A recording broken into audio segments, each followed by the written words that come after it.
अधिकार की जो चर्चा चल रही थी, इसमें हमने पिछली बार ये समझा था कि ज्ञानावर्णीय और दर्शनावर्णीय कर्म के उदय में मोहनीय कर्म के कारण कैसे ये जीव दुखी होता है। यानी कि जो प्रॉब्लम एरिया है वो है मोहनीय कर्म का, लेकिन वो मोहनीय कर्म को जो प्लेग्राउंड चाहिए वो मिल पाता है क्योंकि ज्ञानावर्णीय दर्शनावर्णीय कर्म के उदय से आपका ज्ञान और दर्शन अधूरा है, इनकम्प्लीट है। केवल ज्ञानी को मोहनीय कर्म टेक्निकली हो ही नहीं सकता। लॉजिकली अगर आप विचार करो तो हम नहीं कहते हैं कि half knowledge is very dangerous. अधूरा ज्ञान बहुत ही खतरनाक होता है। क्यों? क्योंकि अगर पूरा होगा तो उसमें कोई भ्रम के लिए अवकाश नहीं है। जब अधूरा होता है तो भ्रम होने की गुंजाइश बहुत ज्यादा होती है। तो जब तक केवल ज्ञान हुआ नहीं है तब तक तो टेक्निकली भ्रम हो सकता है, लेकिन जिसने सब कुछ जैसा है वैसा स्पष्ट जान लिया है उसको अब कैसे मोहनीय कर्म हो सकता है, कैसे भ्रम हो सकता है। अब ये अगर मैं थोड़े न्याय की भाषा में बात करूं तो ऐसा तो है कि जो व्यक्ति को ज्ञान की पूर्णता होगी उसको डेफिनेटली मोहनीय नहीं होगा, लेकिन ऐसा नहीं है कि जिसका अधूरा ज्ञान है उसको डेफिनेटली मोहनीय हो ही हो। कंफ्यूज किया? या अगर सिंपल शब्दों में बोलूं तो केवल ज्ञानी को मोहनीय का अवकाश नहीं है, लेकिन अधूरे ज्ञान वाला मोहनीय कर्म वाला भी हो सकता है और मोहनीय कर्म के बिना। जरूरी नहीं कि मेरा ज्ञान अधूरा है तो भ्रम बुद्धि ही हो। कॉन्सेप्ट क्लैरिटी तो हो सकती है ना, उसमें क्या तकलीफ है। तो हमारी जो मेहनत है अभी वो केवल ज्ञान के लिए नहीं है। हमारी जो अभी पुरुषार्थ है वो भ्रम को हटाने के लिए। अब जो ये नेक्स्ट टेक्निकल पॉइंट यहाँ पे लेके आ रहे हैं वो ये ला रहे हैं, very interesting to know and very very relevant to understand, कि क्या ये ज्ञान जो अधूरा है ये मेरे दुख का कारण। प्रश्न आपको क्लियर हुआ ये कि क्या अधूरा ज्ञान ही दुख का कारण है?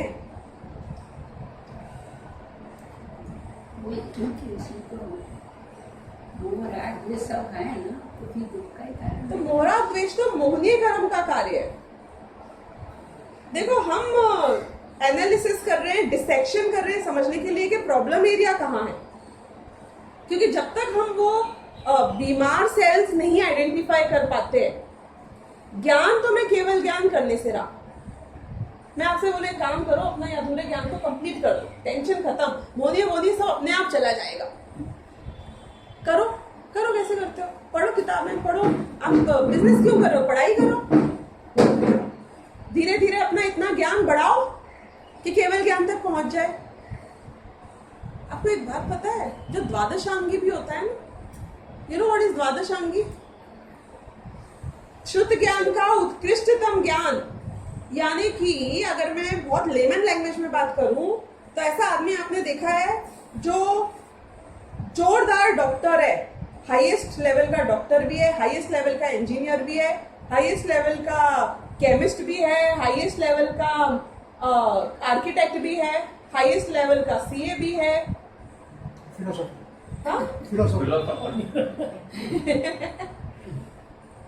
मजाक तो कर सकते हो, लेकिन सच्ची बोल रही हूँ कि जो टेक्निकल स्पेसिफिकेशन गूगल है लेकिन वो जीव नहीं है।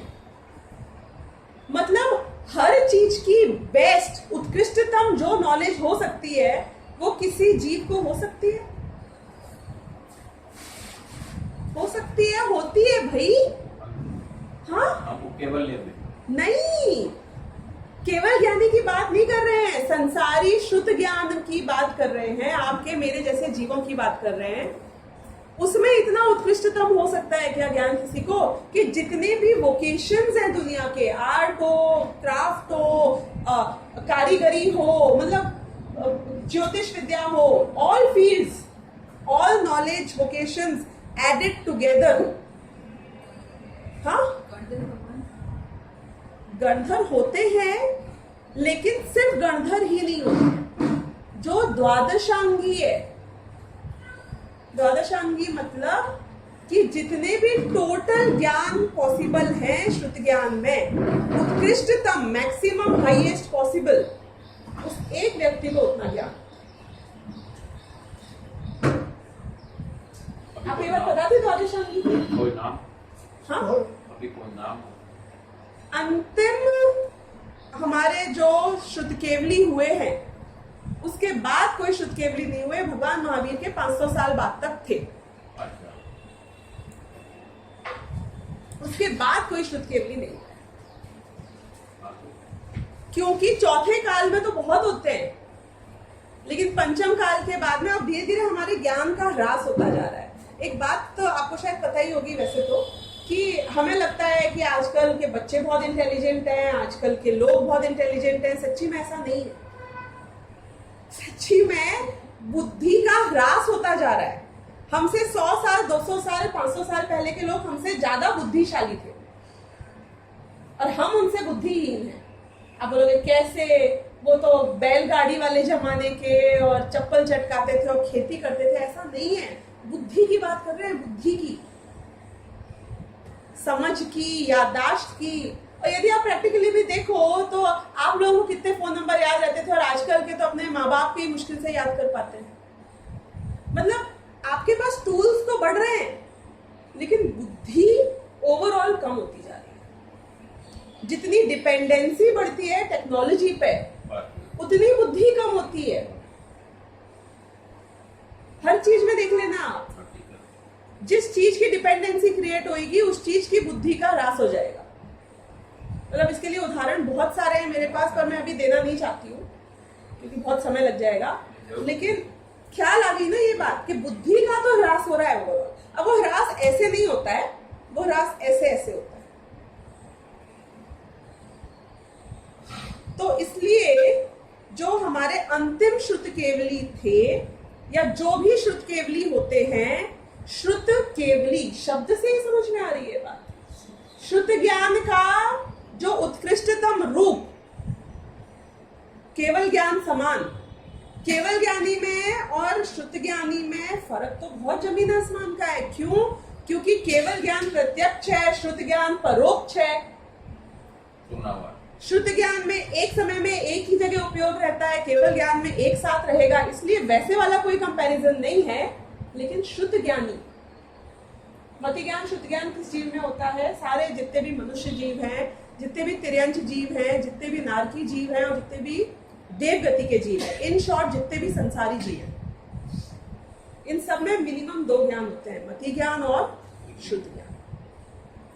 जो शुद्ध ज्ञान एक चींटी को, एक पेड़ को है, जो शुद्ध ज्ञान मुझमें, उसमें जमीन आसमान का फर्क है। पर वो भेद शुद्ध ज्ञान का ही है, कम से ज्यादा होने। तो शुद्ध केवली वो होते हैं जिनको सब, जितनी भी संसार की वस्तुएं हैं, जो एक शुद्ध ज्ञान में जानना पॉसिबल है, वो एक आदमी को टोटल है।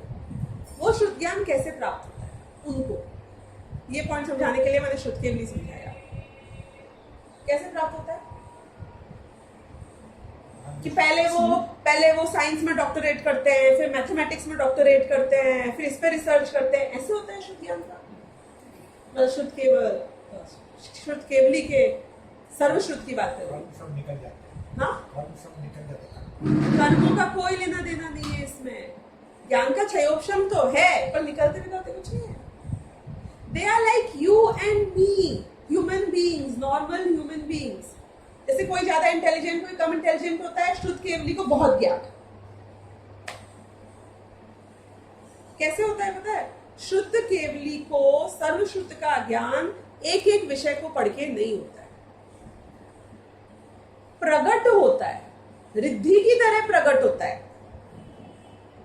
How can you practice to walk in the air और वॉक ऑन वाटर? कि उसकी प्रैक्टिस नहीं होती है। ड्राइंग की प्रैक्टिस होती है, स्केटिंग की प्रैक्टिस होती है, लेकिन जो लोग पानी के ऊपर चलने का प्राप्त कर लेते हैं शक्ति, वो एक रिद्धि होती है। रिद्धि मतलब आपको समझ आना, it's like a special power. तो शुद्ध केवली को जो शुद्ध ज्ञान होता है वो रिद्धि की तरह प्राप्त होता है। मैं ये आपको इसलिए बता रही हूँ कि हम यदि सोचेंगे कि मुझे केवल ज्ञान प्राप्त करना है तो मैं धीरे धीरे अपने ज्ञान को एक्सपैंड करती जाऊं, तो मैं तो कह रही हूं कि ऐसे एक्सपेंशन से तो तुम शुद्ध केवली नहीं बन पाओगे, केवल ज्ञान तो बहुत दूर की बात है। तो फिर ज्ञान से मुझे फर्क पड़ रहा है तो मैं ज्ञान को चेंज करने की कोशिश करूं, बढ़ाने की, घटाने की कोशिश करूं। और ज्ञान से फर्क नहीं पड़ रहा है तो जहां प्रॉब्लम एरिया है वहां जाऊं। फर्क किससे पड़ रहा है मुझे? क्या प्रॉब्लम? अपने समय सार में भी 143वीं गाथा में और प्रवचन सार में भी ये बात बहुत स्पष्ट रूप से आई है कि केवल ज्ञानी के ज्ञान में और आत्मा के अनुभव के काल में जो सुख है, अतीन्द्रिय आनंद है उसमें, और आपके मेरे जैसे छद्मस्त जीव के अनादिकालीन मिथ्या दृष्टि को जब सम्यक दर्शन की प्राप्ति होती है पहली बार, उसके जो भी परगेयपना है, यानी कि स्वपर प्रकाशक दोनों। बात आपको ख्याल आ रही है ना? केवल ज्ञानी भी स्वपर प्रकाशक है और आप और मैं भी स्वपर प्रकाशक है। स्व का जो ज्ञान है दोनों का वो सेम है। जो पर का ज्ञान है दोनों का, उसमें वो तीन लोग तीन काल के ज्ञान को, यानी केवल ज्ञान को पर रूप से जानते हैं, केवल ज्ञान की वस्तु को, ज्ञेय को, सबको पर रूप से जानते हैं। और हम अपने जो बहुत ही सीमित क्षयोपशम से जितना पर का ज्ञान है, जिसको जितना हो उतना, उसको पर रूप से जानते हैं। देखो मैं आपको एक उदाहरण देके ये बात समझाऊं तो और समझ में आएगी। दो मुनिराज हैं,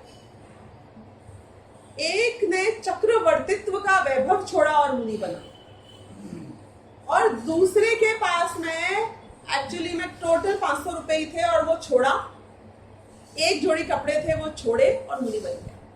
दोनों में से कौन सीनियर मुनि? क्यों? इसको छोड़ना क्या था? एक जोड़ी कपड़े और 500 रुपए। छोड़ना तो कि तुमने जब छोड़ा है तो उसके हिसाब की क्या बात है?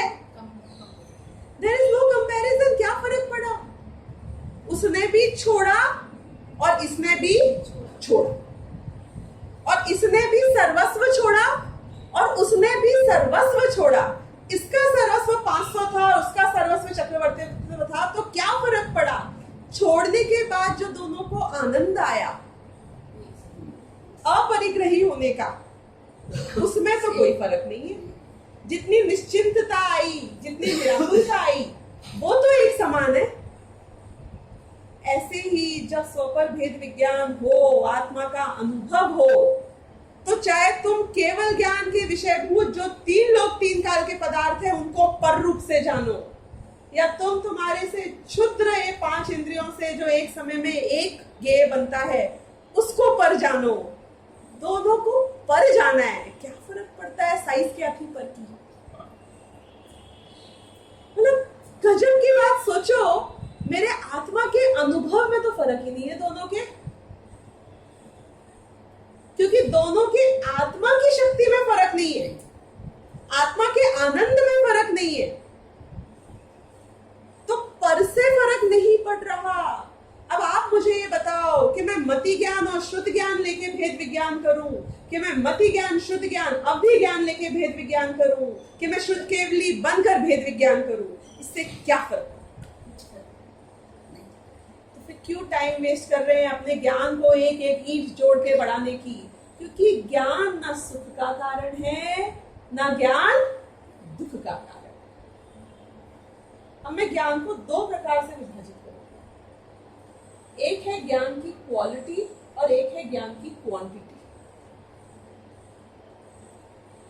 कम ज्ञान है, ज्यादा ज्ञान है, कम क्षयोपशम है, ज्यादा क्षयोपशम है, इससे फर्क नहीं पड़ता। ये क्वांटिटी। कम ज्यादा समझिए ना, एक 2 साल के बच्चे से एक 50 साल के आदमी को ज्यादा ज्ञान है कि कम ज्ञान है? डेफिनेटली ज्यादा ज्ञान है, so much of experience, knowledge, understanding. लेकिन क्या फर्क पड़ता है दोनों के ज्ञान से? हम कह रहे हैं कुछ फर्क नहीं। कोई बहुत महामंद बुद्धि जीव है और कोई बहुत शार्प इंटेलिजेंट है, दोनों के ज्ञान से आत्मानुभूति किसको पहले होगी?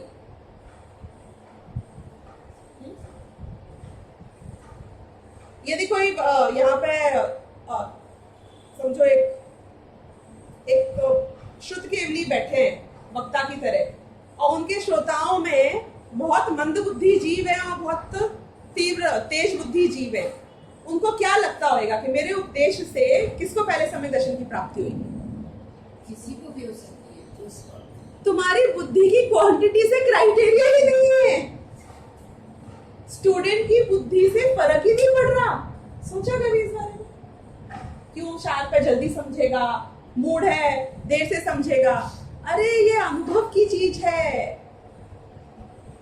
जब मैं ये बताऊं आम मीठा है तो तीव्र बुद्धि पहले समझेगा कि मंद बुद्धि पहले समझेगा? कि ये तो बेसिक है, ये सब बराबर समझते हैं, बच्चा भी सेम समझेगा, बूढ़ा भी सेम समझेगा। आत्मानुभूति ऐसी चीज है, ये ज्ञान ऐसी चीज है कि 8 साल का बच्चा हो कि 80 साल का बूढ़ा हो, दोनों को आत्मानुभूति होने की चांसेस और प्रोबेबिलिटी उस उद्देश्य से यानी ज्ञान की क्वांटिटी से कोई फर्क नहीं, बिल्कुल ही फर्क नहीं पड़ता,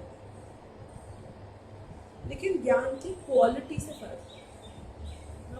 ज्ञान की क्वालिटी क्या है यहाँ पे? सम्यक ज्ञान या मिथ्या ज्ञान? सही तरह से जान रहे हो कि गलत तरीके से जान रहे हो? इतना सा भी जानो पर सही जानो, ज्यादा भी जानो पर गलत जाना तो गड़बड़ है। सारे टेररिस्ट महा इंटेलिजेंट होते हैं, क्या करें उस इंटेलिजेंस का? अपनी बेटी को ब्याह दो। बहुत इंटेलिजेंट दामाद चाहते हो ना, अल कायदा के हेड से ब्याह दो, बहुत इंटेलिजेंट है, वेरी प्रोग्रेसिव। कि सिर्फ ज्ञान की क्वांटिटी से फर्क नहीं पड़ता है, क्वालिटी से फर्क पड़ता है कि उस ज्ञान को तुम लगा किस चीज में रहे हो, उससे कर क्या रहे हो। तो सम्यक ज्ञान और मिथ्या ज्ञान, इससे तो मेरे सुख का लेना देना है। सम्यक ज्ञान हो तो भ्रम बुद्धि नहीं है, मिथ्या ज्ञान हो तो भ्रम बुद्धि है, लेकिन कम ज्ञान है कि ज्यादा ज्ञान है, इससे मेरा लेना देना नहीं। यानी कि ज्ञानावरण और दर्शनावरण कर्म, इसके उदय से जो अज्ञान है वो मेरे दुख का कारण नहीं है। कैसे? ये अलग पॉइंट है, ये अलग पॉइंट है। कैसे? ज्ञानावरण और दर्शनावरण के उदय से क्या होता है? ज्ञानावरण दर्शनावरण कर्म का उदय होता है तो उसकी वजह से क्या होता है? ज्ञानावरण शब्द का अर्थ बताती हूँ, ज्ञान पे आवरण डालना। ऐसी कोई चीज उदय में आई जिसने आपके ज्ञान पे आवरण डाला तो क्या होगा? मतिभ्रम नहीं होएगा। उदय, उदय की बात कर रही हूँ मैं। हाँ, क्षम कम हो जाएगा कि उतना ज्ञान जिसका आवरण है वो मुझे प्रकट नहीं है, जीरो है, जीरो। कैसे? केवल ज्ञानावरण का उदय। कितना केवल ज्ञान है हम में से? किसी को भी जीरो है, जीरो। उसने मेरे पूरे केवल ज्ञान को ढक दिया, यानी कि मेरे केवल ज्ञान का बिल्कुल भी रंच मात्र भी यहाँ पे प्रकटता नहीं। राइट? अब भी ज्ञानावरण कर्म का उदय चल रहा है, मन परे ज्ञानावरण का उदय चल रहा है। कितना अवधि ज्ञान मन परे ज्ञान है आपको? कर्म का उदय बहुत कम नहीं, जीरो, जीरो, एब्सोल्यूट जीरो। जिस कर्म का उदय चलता है उसका जो प्रतिपक्षी गुण है वो बिल्कुल भी प्रकट नहीं हो सकता। तो जो भी ज्ञानावरण और दर्शनावरण का उदय चलता है उससे तो जो ज्ञान प्रकट ही नहीं है वो मेरे कर्म बंधन का, संसार का कारण कैसे हो सकता है? मेरे दुख का कारण कैसे हो सकता है? ज्ञान ही नहीं है। फिर तो पुद्गल को बिल्कुल भी ज्ञान नहीं है, वो उसके दुख का कारण है ही नहीं। जो चीज खुद एग्जिस्ट ही नहीं करती है वो किसी का कारण कैसे हो सकता है? राइट? तो ज्ञानावरण दर्शनावरण का उदय मेरे दुख का कारण या कर्म बंधन या संसार का कारण। ज्ञानावरण दर्शनावरण का क्षयोपशम उससे पता है क्या होता है, उससे जो लिमिटेड प्रगट है मेरा, वो ज्ञानावरण दर्शनावरण के क्षयोपशम से। ये टेक्निकल चीज भी थोड़ी थोड़ी समझो कि उदय से क्या होता है, क्षयोपशम से क्या होता है, क्योंकि उससे कॉन्सेप्ट क्लैरिटी और चीजों में भी आएगी। उदय से तो बिल्कुल नहीं होता है, क्षयोपशम हो तो थोड़ा थोड़ा होता है। It means it is allowing you, giving you certain room for that. तो जिस आपके मति ज्ञानावरण और शुद्ध ज्ञानावरण का क्षयोपशम है, क्षयोपशम यानी कि थोड़ा दबाया है, थोड़ा प्रकट किया है। जिसका क्षयोपशम ज्यादा होता है उसको प्रगट ज्यादा होता है, जिसका क्षयोपशम कम होता है उसको प्रगट कम। तो मेरे और आपके ज्ञानावरण में मति ज्ञानावरण और शुद्ध ज्ञानावरण का क्षयोपशम चल रहा है। तो क्या ये क्षयोपशम ये मेरे दुख का कारण है, संसार का कारण है, कि अकेला ये उसका कारण नहीं हो सकता है यदि मोहनीय कर्म का साथ में उदय नहीं हो तो। यानी कि सम्यक दृष्टि के भी ज्ञान का क्षयोपशम ही चलेगा, लेकिन प्रॉब्लम नहीं। क्यों? क्योंकि मोहनीय कर्म को टैकल कर लिया तो प्रॉब्लम सॉल्व हो जाएगी। तो इससे हमने ये प्रूव किया कि ज्ञान दुख का या सुख का कारण नहीं। अब मैं इस चीज को घटाओ नहीं, बहुत क्वेश्चंस आएंगे, बहुत क्वेश्चन मार्क आएंगे। ज्ञान तो है दुख का कारण भाई, हमको कैसे कि एक स्त्री का पति 6 महीने से यूएस गया हुआ है और वो मान रही है कि अब ये कल की फ्लाइट से वापस आने वाला है। 3 महीने पहले एक्चुअली वो मर गया था, उसको पता ही नहीं चला कि मेरा पति मर चुका है। अब मुझे बताओ कि ज्ञान दुख का कारण बनेगा या नहीं बनेगा?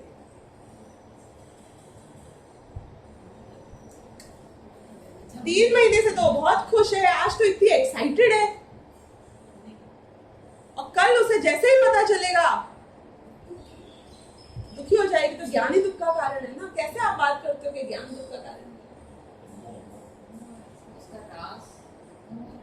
एग्जैक्टली, ये डिसेक्ट करना पड़ेगा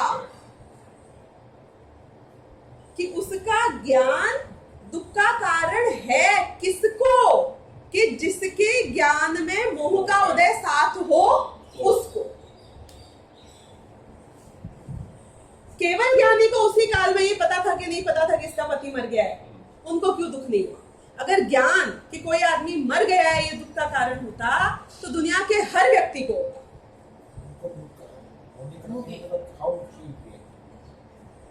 अगर मोहनी कर्म नहीं है तो फिर वो पत्नी नहीं होती, वो आर्जिका होती, मुनि होती, केवल ज्ञानी होती।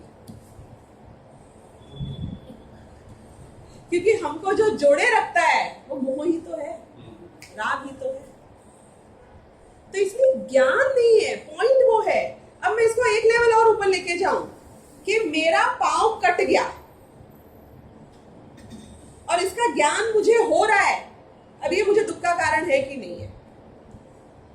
क्यों? क्योंकि एनेस्थीसिया में ज्ञान नहीं होता है, टेक्निकली जैसा कहा जाता है, तो उसको दुख नहीं होता है। बेहोश करके आपने जो कर लो, ये फाड़ दो, ये चीर दो, ये काट दो, लेकिन जैसे ही ज्ञान का गेम बनता है, मेरा पैर टूट गया, ऐसे दुख होता है। I am playing the devil's advocate, ये कंफर्म करने के लिए कि ज्ञान दुख का कारण है या राग द्वेष मोह ये दुख का कारण है। बताओ, पांव कटने की वजह से होता है कि वैसे होता है? कि वहां भी सम्यक दृष्टि जीव हो, 6ठे 7वें गुण स्थान वर्ती हो, मुनिराज हो, उनका पांव खाया नहीं था शालिनी ने। कहानियां तो सुनिए, फोटो तो देखी होगी, तो वो उसको पर रूप से देखा। एग्जैक्टली कि गे बना लेकिन दुख नहीं हुआ क्योंकि मोह नहीं।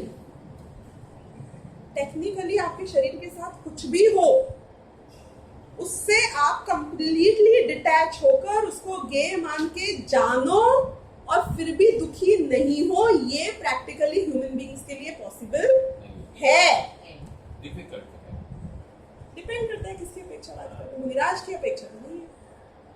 यानी कि फर्क किससे पड़ रहा है आप समझो। चाहे आपके केस में दुख है, चाहे मुनिराज के केस में दुख है, वो दुख ज्ञान के कारण नहीं, वो दुख मोह मिथ्यात्व के कारण। यहाँ पे कि there was this person जिसको ऑफिस में वो आता है, बोलता है mother is dead, so the boss gets very upset and he says मेरी माँ मर गई है, ये वो अभी मैं वाइंड अप कर रहा हूँ, मैं जा रहा हूँ, ये वो। फिर बाद में उसको मालूम पड़ता है कि उसका जो काम करता है उसका वो टेलीग्राम आया था और उसने बॉस के टेबल पे रखा था कि मैं मदर इज डेड और मुझे छुट्टी चाहिए। तो इसे माँ तो मर गई, अब जाने का क्या फायदा।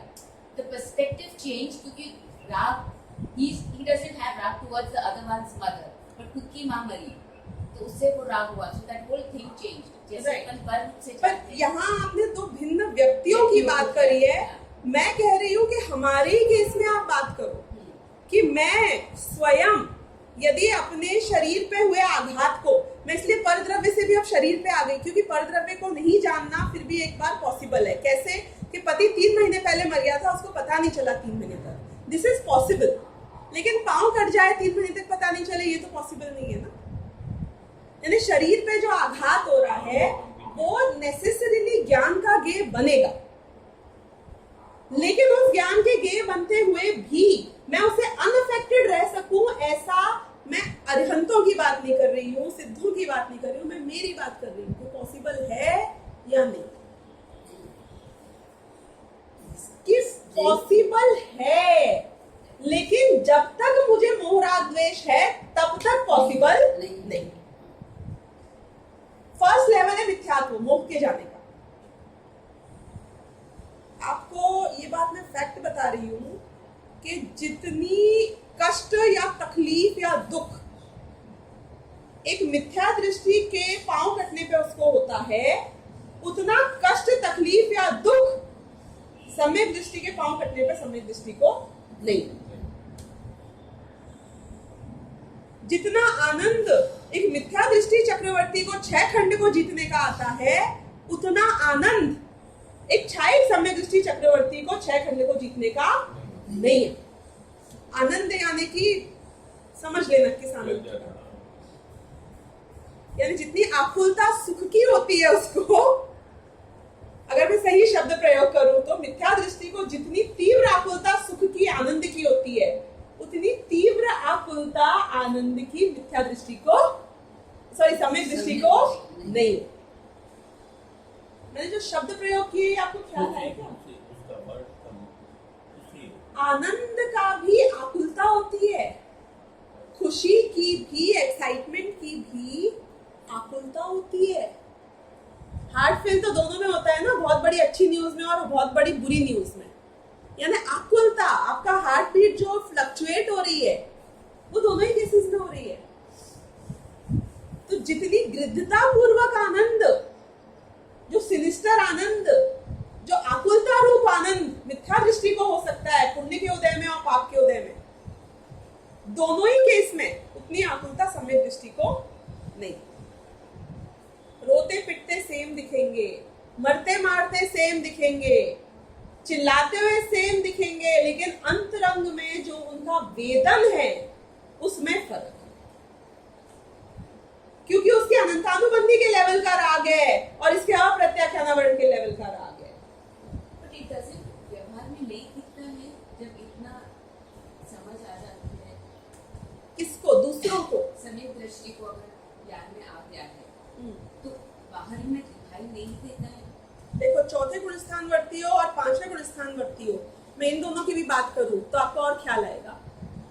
इन दोनों में भी सेम बाह्य चीजों के सेम होते हुए भी दोनों के वेदन में जमीन आसमान का, यानी कि सम्यक दृष्टि की पत्नी से झगड़ा हो जाए जो चौथे गुण स्थान वर्ती है, और 5वें गुण स्थान वर्ती का भी पत्नी से झगड़ा तो हो सकता है ना, दोनों के झगड़े में जो प्रॉब्लम आएगी उसमें जमीन आसमान का फर्क है। दोनों के बीमारी आएगी तो उनका जो वेदन होएगा उसमें जमीन आसमान का फर्क है। इसकी भी बेटी की शादी नहीं हो रही है, उसकी भी बेटी की शादी नहीं हो रही है, पर दोनों को उसके कारण जो दुख है उसमें जमीन आसमान का फर्क है। अब 5वें गुण स्थान वर्ती और मुनि की बात करो, 6, 7 गुण स्थान वर्ती, उन्हीं बाह्य संयोगों में रिमेनिंग द सेम, बाह्य संयोग रिमेनिंग द सेम, 5वें गुण स्थान वर्ती और 6, 7 गुण स्थान वर्ती के भी जमीन आसमान, दुख के और सुख के वेदन में। पांचवें गुणस्थान वर्ती का अगर पहली दूसरी प्रतिमा हो, कदाचित मैं एक बात कर रही हूँ, और उसकी पत्नी के ऊपर कोई हमला करे, तो वो अपनी पत्नी को बचाने के लिए सामने वाले के पैर तोड़ सकता है कि नहीं तोड़ सकता?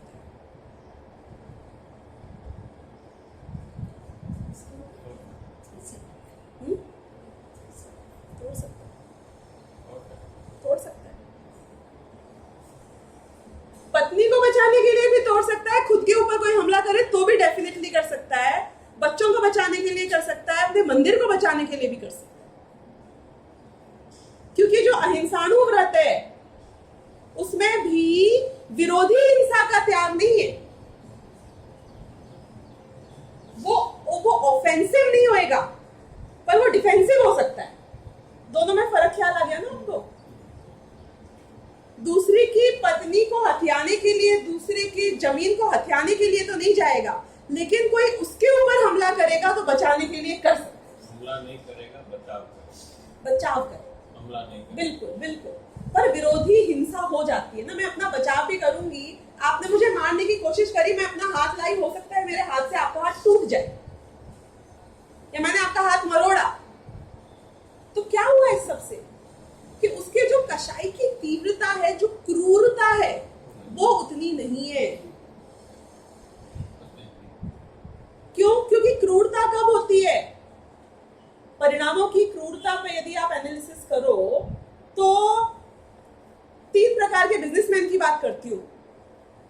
एक बिजनेसमैन है, वो बोलता है कि देखो मुझको तो पैसे वाला बनना है, इसमें बहुत लोग बेचारे लुट जाएंगे, मर जाएंगे, पर वो उनका भाग्य, मैं क्या करूं? मतलब कीड़े मकोड़े तो रुंध जाते हैं ना, हम क्या करेंगे इसमें? एक ये बिजनेसमैन होता है, राइट? कि मेरे को स्टॉक मार्केट में इतना बड़ा बनाना है, मैंने मैनिपुलेट कर दिया है, बाकी लोग आत्महत्या करेंगे बैंकरप्ट होके, वो उनका भाग्य। क्यों आए? उनकी गलती थी, मेरी प्रॉब्लम थोड़ी है ये। यानी किसी और के इतने कष्ट में भी ये अपना कार्य करेगा। एक दूसरे लेवल का बिजनेसमैन, वो बोलता है कि नहीं, मैं कमाऊंगा, लेकिन उतना कमाऊंगा जिसमें कि सामने वाले का भी नुकसान नहीं हो और मेरा फायदा हो जाए। और तीसरा बोलेगा कि मैं तो सिर्फ ऐसे कमाऊंगा कि सामने वाला का भी फायदा हो और मेरा भी फायदा। 3 तरीके की कषाय हो सकती है ना, लेवल ऑफ कषाय। आप कौन से बिजनेसमैन? भाव में डिफरेंस है, जमीन आसमान का डिफरेंस है। तो इसका जो भाव जैसा करेगा उसको वैसा। पर मैं ये बता रही हूँ कि जो दुख का वेदन है उन्हीं बाह्य परिस्थितियों में, वो यदि आप ये 3 लोगों में डिवाइड करो, चौथे गुणस्थान वर्ती में, 5वें गुणस्थान वर्ती में और 6ठे गुणस्थान वर्ती में, तो 5वें गुणस्थान वर्ती के तो यदि घर पे हमला हो तो वो बचाव कर सकता है, और 6ठे गुणस्थान वर्ती के शरीर पे, सिर पे सिगड़ी रख दे तो वो सिगड़ी उठा के हटा सकता है, वो भी नहीं हटाए।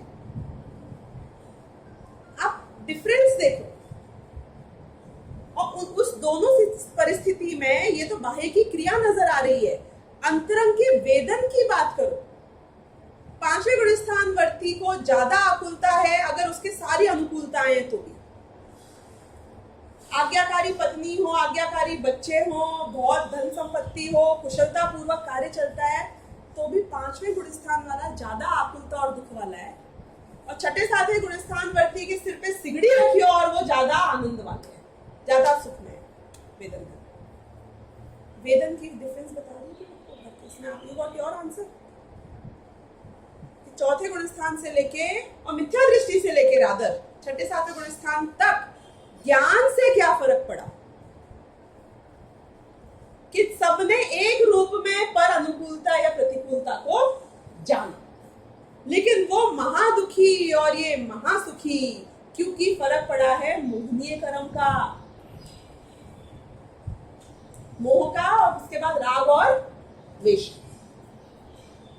तो इसलिए मेन जो हमारा एरिया है जहां हमें काम करना चाहिए वो है राग द्वेष का एरिया, ना कि ज्ञान का एरिया। ज्ञान की क्वांटिटी से तो फर्क बिल्कुल भी नहीं पड़ता है, और सम्यक दर्शन होने तक ज्ञान की क्वालिटी से फर्क जरूर पड़ता है। एक बार सम्यक दर्शन हो जाए तो उसके बाद में कोई फर्क नहीं।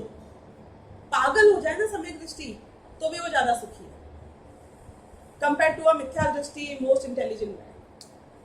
तो ये बात यहाँ पे समझाई गई है. ये थोड़ा सा 2 पैराग्राफ में रीड करती हूँ. इस प्रकार तो मोह के निमित्त से ज्ञानावरण दर्शनावरण का क्षयोपशम भी दुखदायक है, उसका वर्णन किया. ज्ञानावरण दर्शनावरण का क्षयोपशम दुखदायक है कि किसके कारण? मोह के निमित्त से. मोह नहीं हो तो इसका क्षयोपशम दुखदायक नहीं है. अब यहाँ कोई कहे कि ज्ञानावरण दर्शनावरण के उदय से जानना नहीं हुआ, इसलिए उसे दुख का कारण कहो, क्षयोपशम को क्यों कहते हो? ये हमने डिस्कस किया था अभी कि ज्ञानावरण दर्शनावरण के उदय को बोलो दुख का कारण, क्षयोपशम को क्यों बोलते हो?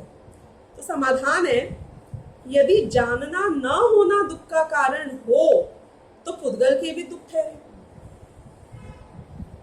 परंतु दुख का मूल कारण तो इच्छा है और इच्छा क्षयोपशम से ही होती है, इसलिए क्षयोपशम को दुख का कारण कहा है. परमार्थ से क्षयोपशम भी दुख का कारण नहीं है. पहले तो बोला कि क्षयोपशम है दुख का कारण कंपैरेटिवली, लेकिन सच्ची में वो भी नहीं है. क्यों?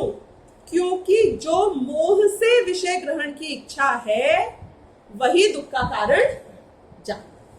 तो मिथ्यात्व पे आ गए फाइनली, राइट?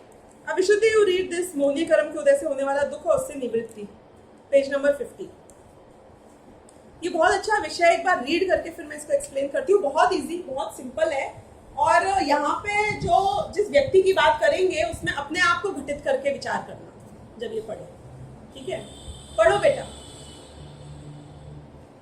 मोहनीय कर्म के उदय से होने वाला दुख और उससे निवृत्ति. इसमें मोह का उदय है सो दुख रूप ही है. किस प्रकार सो कहते हैं? दर्शन मोह से दुख और उससे निवृत्ति. मिल गया? पढ़ो. दर्शन मोह के उदय से मिथ्या दर्शन होता है. उसके द्वारा जैसा उसका साधन है वैसा तो पदार्थ होता नहीं है. जैसा पदार्थ है वैसा यह मानता नहीं है, इसलिए इसको आकुलता ही रहती है. जैसे पागल. अब एक सेकेंड, ये जो है ये तो बताया क्या प्रॉब्लम है. अब ये पूरा उदाहरण दे रहे हैं. ये उदाहरण ध्यान से सुनना. जैसे पागल को किसी ने वस्त्र पहना दिया, वो पागल उस वस्त्र को अपना अंग जानकर अपने को वस्त्र को एक मानता है. वो वस्त्र पहनने वाले के अधीन होने से कभी वह फाड़ता है, कभी जोड़ता है, कभी खोजता है, कभी नया पहनता. थोड़ा लाउड हो. इत्यादि चरित्र करता है. वह पागल उसे अपने अधीन मानता है, उसके पराधीन क्रिया होती है, इससे वह महाखिन्न होता है. इसी प्रकार इस जीव को कर्मोदय ने शरीर संबंध कराया है. यह जीव उस शरीर को अपना अंग जानकर अपने को और शरीर को एक मानता है. वह शरीर कर्म के अधीन कभी कृष्ण होता है, कभी स्थूल होता है, कभी नष्ट होता है, कभी नवीन उत्पन्न होता है, इत्यादि चरित्र होता है. यह जीव उसे अपने अधीन मानता है, उसकी पराधीन क्रिया होती है, उसे महाखेदाखिन्न. बस फिर इसके बाद नेक्स्ट लेंगे. किसका उदाहरण दिया है यहाँ पर? पागल का. क्या प्रॉब्लम है उस पागल के साथ? क्या भ्रम है उसको? उदाहरण उनको ये दिया कि ये पागल है और इस पागल को एक कोई दूसरे स्वामी ने एक वस्त्र दिया. वो वस्त्र किसके कंट्रोल में है? स्वामी के कंट्रोल में. लेकिन जब इसने पहना तो ये पागल क्या समझता है कि ये मेरा है. उसको और अपने आप को एक मान के जीता है. अब वो जो स्वामी है वो कभी इस वस्त्र को खींचता है, कभी फाड़ता है, कभी कुछ करता है, कभी कुछ करता है. तो करने वाला तो वो है स्वामी, लेकिन ये क्या सोचता है कि ये हर उस वस्त्र के अच्छे बुरे जो भी हो रहा है उसमें मेरे साथ हो रहा है और इम्पैक्टेड हो रहा है. अभी आप बोलोगे कि हाँ ये तो पागल वस्त्र की बात है. जॉब में क्या होता है? साइरस मिस्त्री की अगर मैं बात करूं, आपको सभी लोग जानते होंगे ना साइरस मिस्त्री को. यहाँ पर हाँ, टाटा सन्स के साथ जो अभी क्लैश हुआ है, तो वो कौन चला रहा था कंपनी को? साइरस मिस्त्री या रतन टाटा? असल में देखा जाए तुम कितने ही बड़े एम्प्लॉय हो, खासतौर पे प्रमोटर ड्रिवन ऑर्गेनाइजेशन हो या कितनी कॉर्पोरेट हो, जो फाउंडर्स होते हैं, do they ever let go of the organisation? वो राग उनसे छोड़ने नहीं देता है. अब तुम समझो ये तो मेरी है,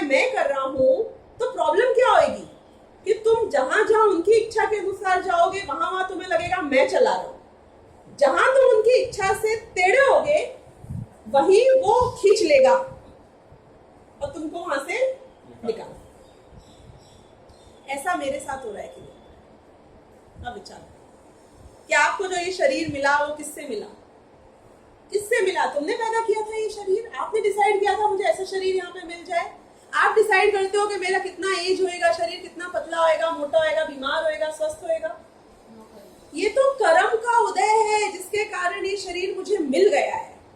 लेकिन मैं पागल क्या समझता हूँ? मेरी लाइफ मेरे कंट्रोल में, मेरा शरीर मेरे कंट्रोल में। अभी अगला पैराग्राफ पढ़ा नहीं है, मजे तो और आएंगे। कैसे कि वो बोलते हैं कि वो जो पागल है उसको एक जगह ठहराया कि तू इस कमरे में आके ठहर ले।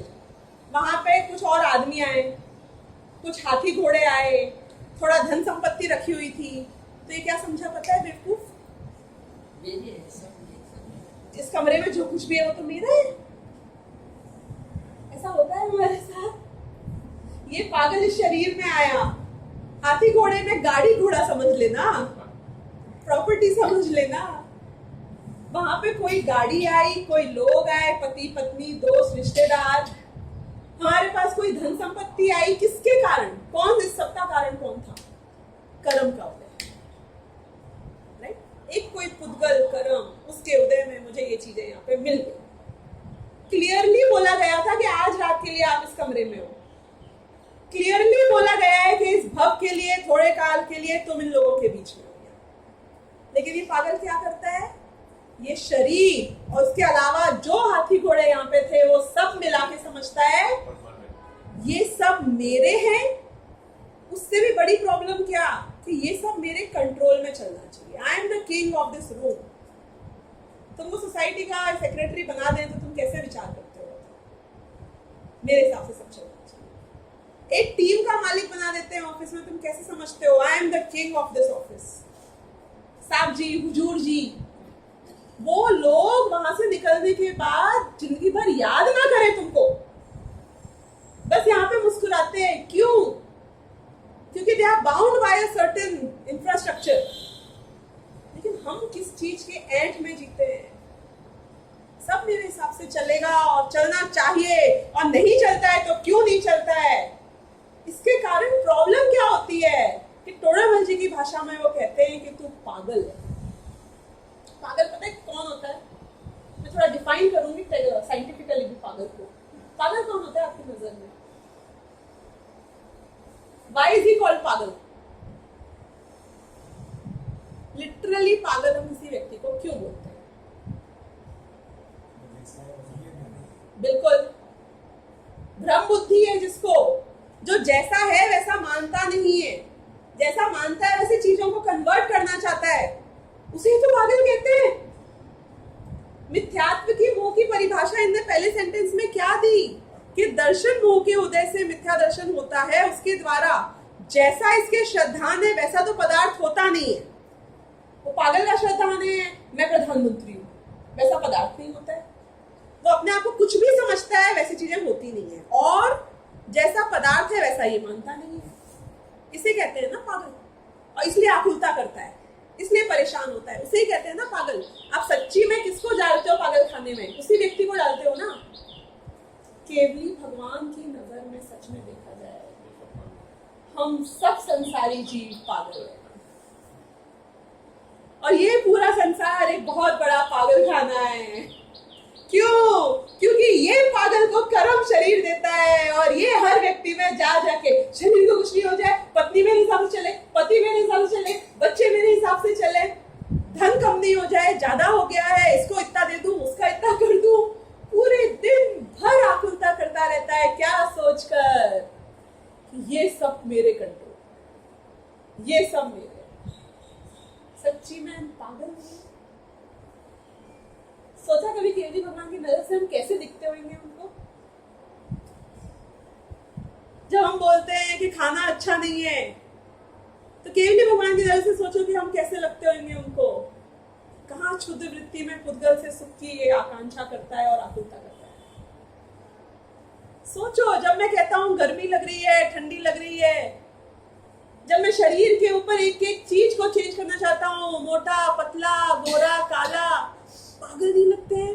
क्रीम पोत पोत के गोरा बन रहा है, पागल है? क्या हो जाएगा इससे? अंततोगत्वा मिलेगा क्या? कोई ऐंठ में जीता है कि मैं इतने पैसे वाला करोड़पति बन गया हूं, मैंने शुरुआत की थी 10 रुपए से, 50 रुपए से, 100 रुपए से, आज मेरे पास करोड़ों की दौलत है। अगर आप केवली भगवान की दृष्टि से देखो, इस संसार में एक इतना बड़ा बन के जी रहा है, एक छोटा सा बन के जी रहा है, एक इसमें खुश है, एक उसमें दुखी है, सब कैसे नजर आएंगे? कोई बड़ा पागल और कोई छोटा पागल। सम्यक दृष्टि जीव ही वो जीव हैं जो इस सब के पीछे का जो रियली में सीक्रेट है यानी कि ये वाकई में बहुत बड़ा रहस्य है जो सम्यक दृष्टियों को प्राप्त होता है कि इस सब के बीच में एक कांस्टेंट लाइट है और वो मैं हूं। वो ज्ञान ज्योति जो है, जो इस संसार में अनादिकाल से अनंत काल तक निरंतर अपने ज्ञान मात्र से जीती है, वो मैं हूं। जिसको जानती है उसको मात्र जान सकती है, उससे दुखी नहीं हो, सुखी नहीं हो, उससे अफेक्टेड नहीं हो, ये मेरे हाथ में। ये सम्यक दृष्टि जीव को ख्याल आ जाता है। उस शरीर के ऊपर 3rd डिग्री टॉर्चर चल रहा हो नारकी जीव का या मनुष्य का भी या तिर्यंश का भी, उसके बीच में उससे भिन्न ज्ञान रूप से उसको जान लेना, ये श्रद्धान पक्का हो जाता है, ये ज्ञान पक्का हो जाता है, उसे सम्यक दृष्टि कहते हैं, क्योंकि अब ही वो इसमें से निकलने के काबिलियत में आ चुका है। एक बार श्रद्धा में जब इस सब से भेद विज्ञान हो जाता है, तो वो श्रद्धा की जो निरंतरता है, वो निरंतरता उस ताकत को प्रदान करती है कि धीरे धीरे पर के प्रति जो छोटा सा कमजोर राग रह गया है, वो भी धीरे धीरे खत्म हो जाएगा। मतलब कितना साइकोलॉजिकल भ्रम बुद्धि, पागलपन, कंफ्यूजन, मोह राग द्वेष, ये एक तरफ, और मेरा ज्ञान शुद्ध ज्ञेय रूप से इसको जानना, राग द्वेष नहीं करके इसमें मात्र समभाव से इसमें जीना। मैं किससे जीता हूं? मैं सिर्फ ज्ञान से जीता हूं। मेरा अस्तित्व किससे है? कि मात्र जानने से, दुखी होने सुखी होने से नहीं, अच्छा बुरा जानने से नहीं, ग्रहण त्याग से नहीं, मात्र निष्प्रय होके जानना। कल से सोचना कि मैं किसको चेंज करने के लिए कितनी आकुलता कर रहा हूं। सोचो, दिन रात हम कुछ ना कुछ चेंज करने के लिए नहीं करते हैं। किस चीज की आकुलता होती है? विचार करना, कुछ ना कुछ बदलना चाहते हैं। नहीं ख्याल आ रही हो? उदाहरण दो, खुद दो, मुझे नहीं देने क्योंकि मेरे उदाहरणों में अटक जाओगे। अभी घर जाके खाना बना हुआ होगा तो सोचोगे ये चीज मुझे ऐसा क्यों है, राइट? और सोचो, we want to change everything। बच्चों को बदलना चाहते हो, मेरे अनुसार ही काम करेंगे। सिर दर्द हो रहा हो तो आप वो चेंज करना चाहते हो कि नहीं चेंज करना चाहते हो कि सिर दर्द खत्म हो जाए? चेंज, चाहे आपके बिजनेस, जॉब, ऑफिस की बात हो, चाहे घर परिवार रिश्तेदारों की बात हो। मेरे पिताजी को मुझसे ऐसे बात करना चाहिए, मेरे बच्चों को मेरे साथ ऐसे रहना चाहिए। मेरे शरीर में भी करना चाहता हूं। बिल्कुल, मैं बाहर से अंदर की ओर ही आ रही हूँ। इसको खुजलाना भी चेंज करने की कोशिश है पर में, और उस चेंज की कोशिश में आकुलता ही तो है ना खुजली की, जिसे तुम खत्म करना चाहते हो। आकुलता खुजली के जाने से खत्म हो जाएगी क्या? प्रश्न मेरा ये, तुमको सॉल्व क्या करना है, खुजली को या आकुलता को? आकुलता की प्रॉब्लम ये है कि तुम उसे यहां से हटाते हो तो वो दूसरी जगह घर बना लेते। एक पेस्ट कंट्रोल वाला आपके घर में आए और आप बोलो कि मेरे इस कोने में बहुत ही दीमक हो गई है, इसको ठीक कर दे। वो ठीक कर जाएगा, लेकिन वो दीमक इस जगह की जगह अब इस जगह हो गई है क्योंकि उसने उठा के उनको यहाँ रख दिया। क्या फायदा हुआ? उसने सॉल्व किया आपकी प्रॉब्लम की नहीं किया आपकी प्रॉब्लम। आपने कहा था यहाँ से दीमक हट जानी चाहिए, यहाँ से हट गई है, शिफ्ट हुई है, उसके बाजू वाली जगह में शिफ्ट हुई है। आपकी आकुलता को खुजा के तो आपने ठीक कर दिया, आकुलता खत्म हो गई है कि अब शिफ्ट हो गई है।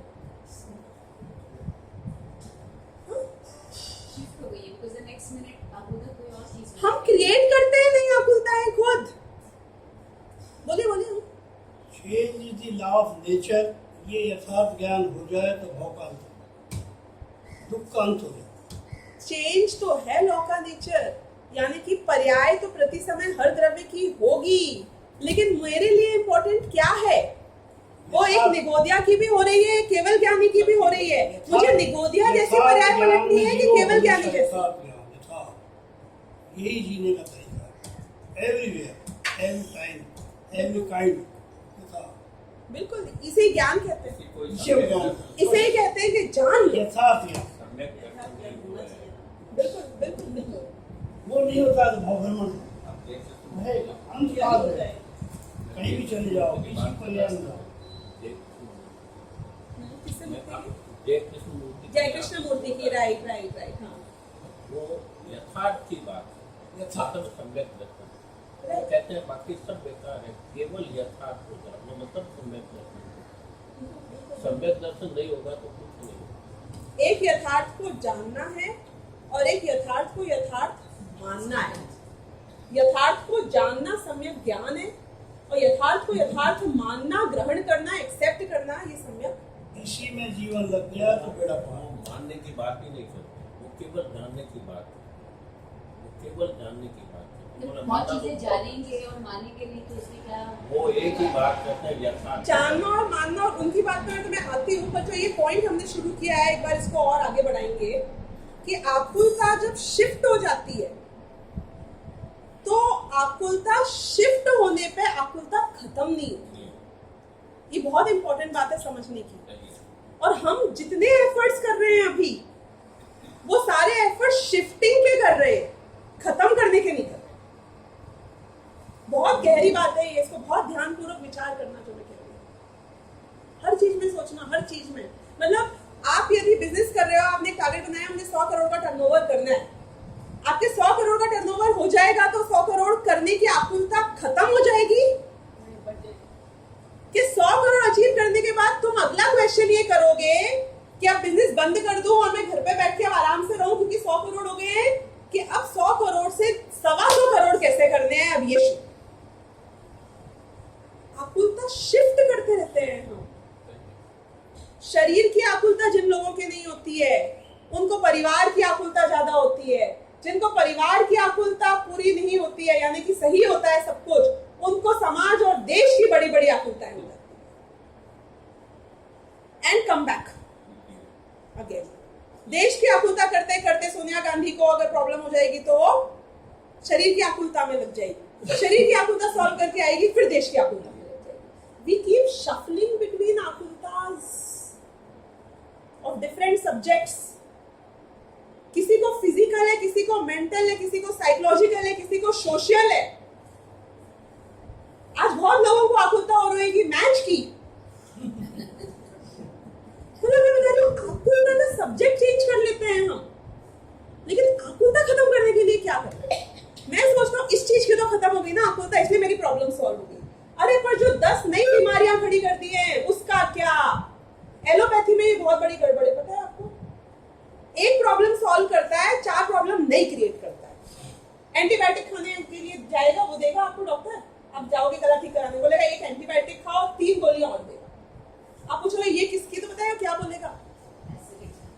एक एसिडिटी की, एक विटामिन की, एक आयरन की, एक कैल्शियम की। क्यों? वो सब क्यों दे रहा है? क्योंकि वो बोल रहे हैं कि ये जो मेरी दवाई है ना, ये तुम्हारी बीमारी को भी मारेगा, साथ में ये तुम्हारे अच्छे वो जो है व्हाइट ब्लड कॉर्पस्कल्स उसको भी मार देगा। अब उसको मैं फिल करूंगा, तो एक प्रॉब्लम सॉल्व करता है, 10 नई क्रिएट कर देता है। इससे लिवर खराब होएगा, इससे किडनी खराब होएगी, लेकिन ये बीमारी ठीक हो जाएगी। ऐसी बीमारी ठीक करूं मैं? हाथ तो स्ट्रांग हो जाएगा, पांव कट जाएंगे, ऐसी बीमारी ठीक करा रहे हो आप मुझसे? हम ऐसी बीमारी ठीक करते हैं संसार की। कैसे बीमारी ठीक करते हैं कि मेरा बच्चा खुश रहे, इसके लिए मैं बहुत कमा के जाऊं, मेरा परिवार में यहाँ पे बहुत अय्याशी मिले, मुझे ऐश्वर्य मिले, 7 पीढ़ियों में किसी को जरूरत नहीं पड़े। इसके चक्कर में पता है क्या करता है? महापाप करके ऐसे पाप की गठरी बांधता है कि पता नहीं अगले भाव में कहां जाके औंधे मुंह गिरेगा। आपको पता है ना, औंधे मुंह एक ही जगह गिरा जाता है। 4 गतियों में से एक ही गति है जहां पे आप औंधे मुंह पैदा होते हो। एक आकुलता को सॉल्व कर रहा है कि मुझे यहाँ पे प्रधानमंत्री बनना है, यहाँ मुझे राजा बनना है, यहाँ मुझे चक्रवर्ती बनना है। इसके सामने कौन कौन सी प्रॉब्लम क्रिएट कर रहा है आकुलता, तूने सोचा? किस किस प्रकार की आकुलता क्रिएट कर रहा है, कभी सोचा? और उसको भोगेगा कौन? चल, वो पड़ोसी भोगता ना तो कोई प्रॉब्लम नहीं। सच बता रही हूँ, मतलब अपन दिमाग से सोचो, प्रॉब्लम में क्रिएट करूं, पड़ोसी भोगे तो मुझे कोई प्रॉब्लम नहीं। चालाक यही तो मानते हैं, ऋणम कृत्वा घृतम पिबेत, कि ऋण लो, आराम से जियो और घी पियो तुम तो, मतलब जितना ऐश करना है ऐश करो, और मरने के बाद में भरेंगे, बच्चा भरेगा, मेरे तो आजू बाजू कोई नहीं है, गवर्नमेंट भरेगी, जो भरेगा भरे। ऐसे जीना है हमको? हमारे पड़ोसी करने वाले हैं, भोगने वाले हैं। हाँ, 40 लाख का केबिन लेके बैठा है फिर मैच देखने के लिए। आज कितने लाख का मिल रहा है उसे पता नहीं मुझे। तो ये कॉन्सेप्ट क्लियर होना चाहिए कि मेरे सारे पुरुषार्थ जो अभी आकुलता को एक जगह से दूसरे जगह शिफ्ट करने में लगे हुए हैं, और मैं ये मानता हूँ कि मेरी आकुलता खत्म हो रही है। आकुलता खत्म होगी मिथ्यात्व के जानने पर, आकुलता खत्म होगी उसके बाद राग के कम होने पर, और पूर्ण आकुलता खत्म होगी राग के कंप्लीटली। जो चीजें मेरे अनुसार नहीं चलती हैं, क्या what is the best way to still not get affected? Last बात बोल के खत्म करूं, हर चीज तो आपके हिसाब से कंट्रोलेबल नहीं है ना। आपके संयोगों में दो प्रकार के संयोग हैं, कंट्रोलेबल और अनकंट्रोलेबल। सच्ची में तो सब अनकंट्रोलेबल है, लेकिन निमित्त नैमित्तिक संसार व्यवहार की दृष्टि से बात करूं तो एक कंट्रोलेबल है जो मिनिमलिस्टिक एफर्ट्स में हो जाते हैं, और एक है जो नहीं होती है। आपका कार्य क्या है? हमें क्या करना चाहिए कि जो चीजें मिनिमलिस्टिक एफर्ट्स में कंट्रोल होती हैं, डिसाइड कर लो इसके ऊपर मुझे कितने एफर्ट डालने, उतने एफर्ट डाल के हो तो बढ़िया, और नहीं हो तो उसका स्वरूप उसके जो होना है सो होगा। और जो अनकंट्रोलेबल है, which is the 99% of the other things, वो मोस्ट इंपॉर्टेंट है। उनमें क्या करना चाहिए? हम अपने 99% एफर्ट उन 99% चीजों पे डालते हैं जो कंप्लीटली अनकंट्रोलेबल, मेरे कहने से चलेगा ही नहीं। मैं विकल्प करता रहूंगा, मैं पूरे टाइम उसी में ही विकल्प करता रहूंगा। ऐसी हो जाए, ऐसे क्यों नहीं बोलती है, ऐसे क्यों नहीं जाता है, ऐसे क्यों नहीं रहती है, ये क्यों नहीं ऐसे करते, मतलब हर चीज के कितनी आकुलता, विकल्प, क्यों? क्योंकि सुख बुद्धि पड़ी है कि ये सब सही हो जाए। उनमें से एक चीज सही नहीं होने वाली है। मैं भविष्य दृष्टा होकर ये बात आपको बता रही हूं। मैं कौन कि ये बात केवल ज्ञानी ने बताई है कि तेरे जितने संयोग हैं, इनमें से एक संयोग तेरे हिसाब से महापुण्य का उदय होगा तो कभी चल जाएगा, वरना कोई तेरे हिसाब से चलने वाला नहीं है। इसलिए वहां पे विकल्प, आकुलता, पुरुषार्थ को बेकार मत। ये एक चीज यदि हम सीख जाएंगे तो हमें इंस्टेंटली, जिसे पेन किलर बोलते हैं, इंस्टेंट रिलीफ, इंस्टेंट शांति जो मिलेगी, वो शांति हमें अपने आत्म कल्याण के लिए समय निकालने में बहुत काम आएगी। इसलिए इस प्रकार से विचार करना कि मुझे इस आकुलता को शिफ्ट करना है कि खत्म करना है, और खत्म करना है तो उसका जो सही उपाय है, भ्रम बुद्धि का नाश करना। उस पागल की तरह नहीं सोचना कि मैं इसे बदल दूंगा, उसे बदल दूंगा। इस तरह सोचना कि मैं तो इसको मात्र जानने वाला, and I accept the world as it is, I have no problem. लोग उत्थान की तरफ हो, पतन की तरफ हो, कोई बात नहीं। शरीर उत्थान की तरफ हो, पतन की तरफ हो, कोई बात नहीं। But in this our concept is clear on एक द्रव्य दूसरे द्रव्य का कर्ता नहीं, then this would be in the second thing, अगर वो concept clear हो जाए। वो कॉन्सेप्ट ही फैक्ट है, और ये कॉन्सेप्ट भी उस कॉन्सेप्ट से ही निकला है कि मैं तो ये मान रही हूँ कि एक द्रव्य दूसरे द्रव्य का कुछ भी करता, बिल्कुल भी रंच मात्र भी नहीं।